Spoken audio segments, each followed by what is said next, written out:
বন্ধুরা, এবার চলে এসেছি বেলেঘাটা নবমিলন সংঘে। এইবারের পুজো এদের 98 ইয়ার্স ওল্ড এদের পুজো। আর এক্ষুনি আমরা প্যান্ডেলে ঢুকবো আর তোমাদের দেখাবো। এখানে সাবিত্রী চট্টোপাধ্যায় এসেছিলেন এই প্যান্ডেলের উদ্বোধনে করতে। আর আমরা ভিতরে ঢুকবো, তোমাদের দেখাবো পুরো প্যান্ডেলটা।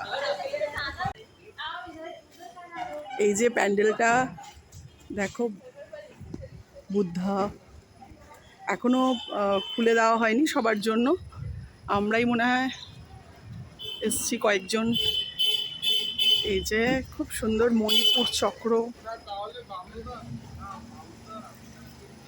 এখানে বুদ্ধার অনেক কিছু নিয়ে,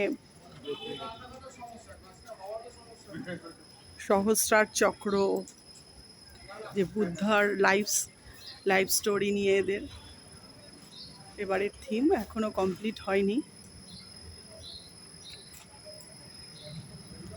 নবমিলন সংঘের এবারের থিম হচ্ছে লর্ড বুদ্ধা। দুর্গা প্রতিমাটা খুবই সুন্দর, ভিতরে তখনও কাজ বাকি ছিল কিছু। ভীষণ সুন্দর লাইটিং করেছে আর খুবই ভালো দেখতে ঠাকুরটা।